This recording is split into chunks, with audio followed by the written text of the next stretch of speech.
नमस्कार, आप सभी को स्वागत है आपका आपके अपने YouTube चैनल पवन सर की क्लास में। और आज का यह वीडियो उन सभी शिक्षक साथियों के लिए बड़ा ही इम्पोर्टेंट होने वाला है जिनकी बहाली BPSC के माध्यम से हुई है। तो बिल्कुल सही सुना आपने, यदि आपकी बहाली भी BPSC के माध्यम से हुई है, चाहे आपका TRE 1 में,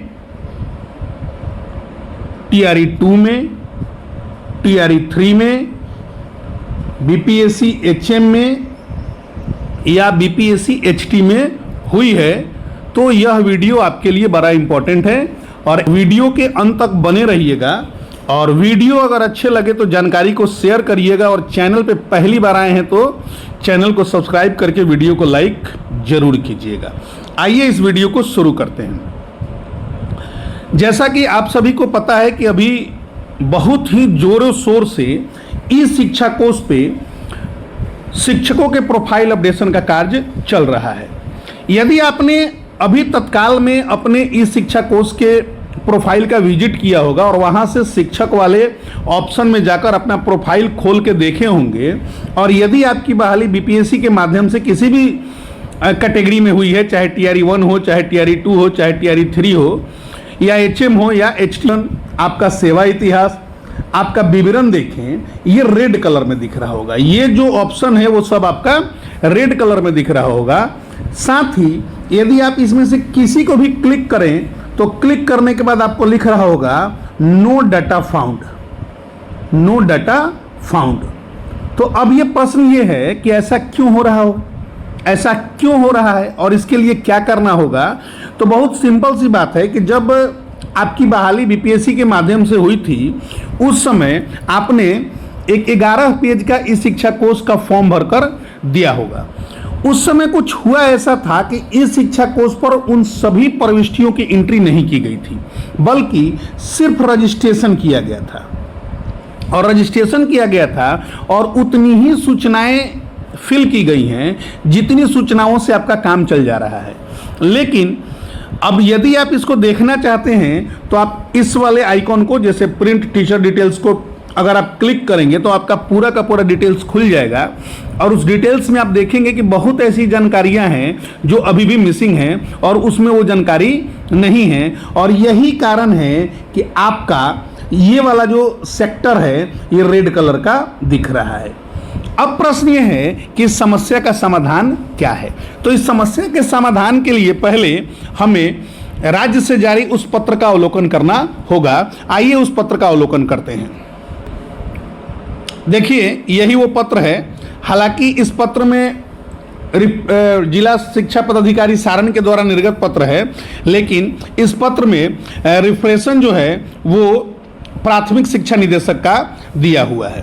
अब आप देखिए, यहाँ पे स्पष्ट है विषय में ई शिक्षा कोष के पोर्टल पर शिक्षकों के प्रोफाइल अद्यतन करने के संबंध में, और यहाँ स्पष्ट रूप से वर्णित है कि उपर्युक्त विषयक निदेशक प्राथमिक शिक्षा, शिक्षा विभाग, बिहार पटना के पत्रांक 1759 और 29/5/2026 के द्वारा ई शिक्षा कोष के पोर्टल पर शिक्षकों के प्रोफाइल को अद्यतन करने के संबंध में।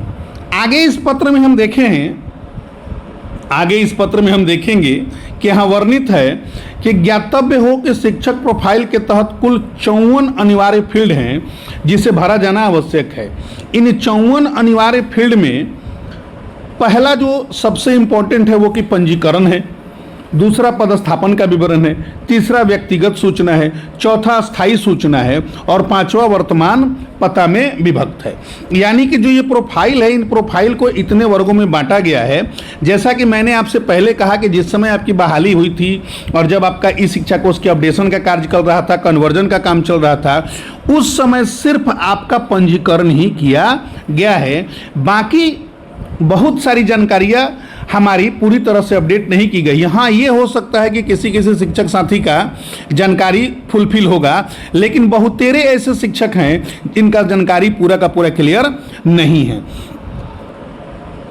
इस पत्र में यह भी वर्णित है कि यदि किसी शिक्षक के प्रोफाइल में पंजीकरण, पदस्थापन विवरण, व्यक्तिगत सूचना में कोई त्रुटि हो तो संबंधित शिक्षक जिला कार्यक्रम पदाधिकारी स्थापना को लिखित आवेदन समर्पित करेंगे, जिसके आधार पर जिला कार्यक्रम पदाधिकारी स्थापना द्वारा 48 घंटे के अंदर इस रिपोर्ट को अद्यतन किया जाएगा।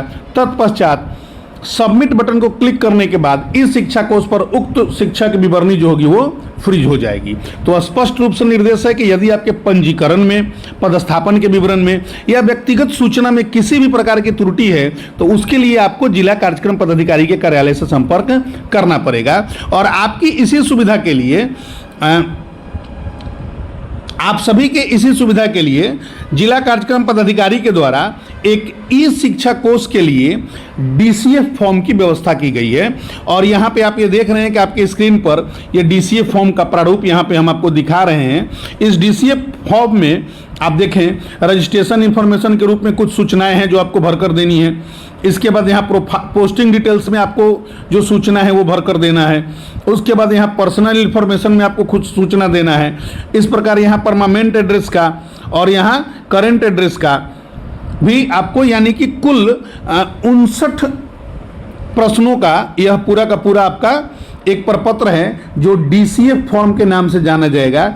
इस प्रपत्र को भर के आपको DPO स्थापना को देना है। और जब आप इस फॉर्म को भर के DPO स्थापना के पास जमा करवाइएगा तो कुछ दिन के बाद आपका जो इस शिक्षा कोष का प्रोफाइल है वो पूरी तरह अपडेट हो जाएगा।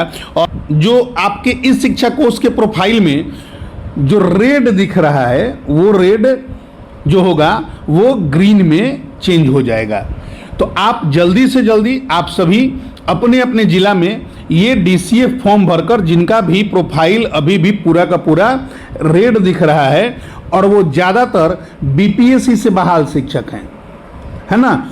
ऐसा नहीं है कि केवल BPSC बहाल ही शिक्षक हैं, उसमें कुछ नियोजित भी हैं, कुछ विशिष्ट भी हैं, लेकिन BPSC शिक्षकों की संख्या इसमें बहुत अधिक मात्रा में है। तो आप भी अपना जल्दी से जल्दी प्रोफाइल को चेक करें।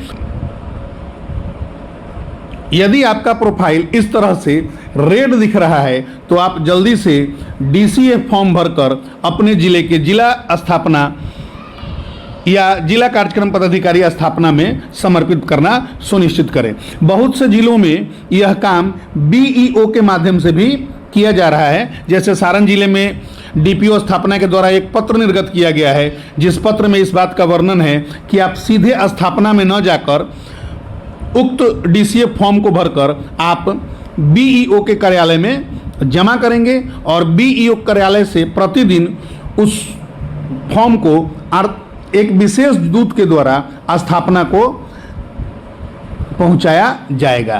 तो यह वीडियो आपके लिए था, आप सभी के वैसे लोगों के लिए था जिनका ये पूरा का पूरा इस शिक्षा कोष जो है वो रेड में दिख रहा है। तो आप जल्दी से जल्दी अपने लिए DCF फॉर्म भरकर और जिला कार्यक्रम पदाधिकारी के कार्यालय तक पहुंचाने का कष्ट करें ताकि आपका ई शिक्षा कोष जो है वो पूरी तरह अपडेट हो जाए।